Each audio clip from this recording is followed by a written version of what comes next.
Respected heads and representatives of world religions, distinguished members of the diplomatic corps accredited to the Holy See, dear brothers and sisters, peace be with you. It is with joy and deep gratitude that I extend my cordial greetings and express my sincere thanks for your presence at this commemoration of the groundbreaking document Nostra Aetate. The theme of this evening's gathering is Walking Together in Hope. 60 years ago, a seed of hope for interreligious dialogue was planted. Today, your presence bears witness that this seed has grown into a mighty tree, its branches reaching far and wide, offering shelter and bearing the rich fruits of understanding, friendship, cooperation, and peace. For 60 years, men and women have labored to bring Nostra Aetate to life. They watered the seed, tended the soil, and protected it. Some even gave their lives, martyrs for dialogue, who stood against violence and hatred. Today, let us remember them with gratitude. As Christians, together with our brothers and sisters of other religions, we are who we are because of their courage, their sweat, and their sacrifice. In this regard, I sincerely thank you for your collaboration with the Dicastery for Interreligious Dialogue, the Commission for Religious Relations with the Jews at the Dicastery for Promoting Christian Unity, and with the Catholic Church in your home countries. Thank you for accepting our invitation and for gracing this occasion with your presence. My dear brothers and sisters, your friendship and esteem for the Catholic Church shone forth in a special way at the time of Pope Francis' final illness and death, through the heartfelt messages of condolence you sent, the prayers offered in your countries, and the presence of those who were able to attend his funeral. That same friendship shone again through your congratulatory messages upon my election as Pope and the presence of some of you at the inaugural Mass. All these gestures testify to the deep and lasting bond we share, a bond I cherish profoundly. If the Nostra Aetate declaration has nourished the ties between us, I am convinced that its message remains highly relevant today. Let us then take a moment to reflect on some of its most significant teachings.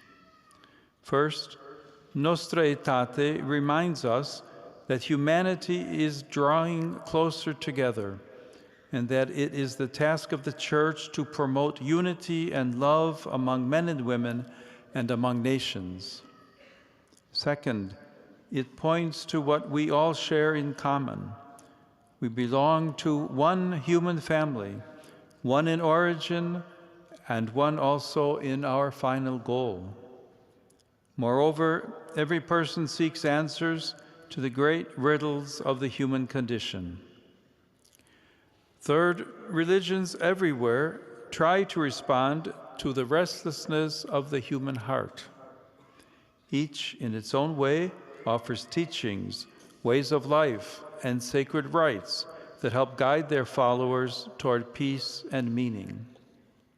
Fourth, the Catholic Church rejects nothing that is true and holy in these religions, which reflect a ray of that truth which enlightens all people. She regards them with sincere reverence and invites her sons and daughters, through dialogue and collaboration, to recognize, preserve, and promote what is spiritually, morally, and culturally good in all peoples. Finally, we must not forget how Nostra Aetate actually developed. Initially, Pope John XXIII commissioned Cardinal Agustin Beat to present a treatise to the Council describing a new relationship between the Catholic Church and Judaism. We can say, therefore, that the fourth chapter, dedicated to Judaism, is the heart and generative core of the entire declaration. For the first time in the history of the Church, we have a doctrinal text with an explicitly theological basis that illustrates the Jewish roots of Christianity in a well-founded biblical manner. At the same time, Nostra Aetate takes a firm stand against all forms of anti-Semitism. Thus, in its following chapter, Nostra Aetate teaches that we cannot truly call on God, the Father of all, if we refuse to treat in a brotherly or sisterly way any man or woman created in the image of God. Indeed, the Church rejects all forms of discrimination or harassment because of race, color, condition of life, or religion. This historic document, therefore, opened our eyes to a simple yet profound principle. Dialogue is not a tactic or a tool, but it's a way of life, a journey of the heart that transforms everyone involved, the one who listens and the one who speaks. What is more, we walk this journey not by abandoning our own faith, but by standing firmly within it. For authentic dialogue begins not in compromise, but in conviction, in the deep roots of our own belief that give us the strength to reach out to others in love. 60 years later, the message of Nostra Aetate remains as urgent as ever. During his apostolic journey to Singapore at an interfaith meeting, Pope Francis encouraged young people in the following words: God is for everyone, and therefore we are all God's children. This calls us to look beyond what separates us and to discover what unites us all. Yet today we find ourselves in a world where that vision is often obscured. We see walls rising again between nations, between religions, even between neighbors. The noise of conflict, the wounds of poverty, and the cry of the earth remind us how fragile our human family remains. Many have grown weary of promises. Many have forgotten how to hope. As religious leaders, guided by the wisdom of our respective traditions, we share a sacred responsibility to help our people to break free from the chains of prejudice, anger, and hatred, to help them rise above egoism and self-centeredness, to help them overcome the greed that destroys both the human spirit and the earth. In this way, we can lead our people to become prophets of our time, voices that denounce violence and injustice, heal division, and proclaim peace for all our brothers and sisters. This year, the Catholic Church celebrates the Jubilee of Hope. Both hope and pilgrimage are realities common to all our religious traditions. This is the journey that Nostra Aetate invites us to continue, to walk together in hope. Then, when we do so, something beautiful happens. Hearts open, bridges are built, and new paths appear where none seemed possible. This is not the work of one religion, one nation, or even one generation. It is a sacred task for all humanity to keep hope alive, to keep dialogue alive, and to keep love alive in the heart of the world. My dear brothers and sisters, at this crucial moment in history, we are entrusted with a great mission: to reawaken in all men and women their sense of humanity and of the sacred. This, my friends, is precisely why we have come together in this place, bearing the great responsibility as religious leaders to bring hope to a humanity that is often tempted by despair.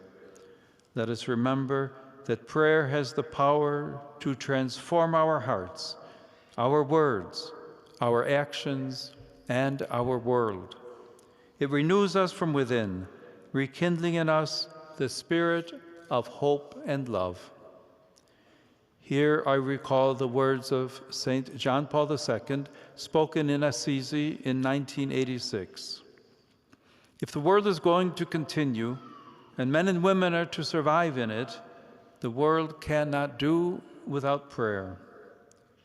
And so now I invite each one of you to pause for a moment in silent prayer. May peace come down upon us and fill our hearts.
Andate qua al centro.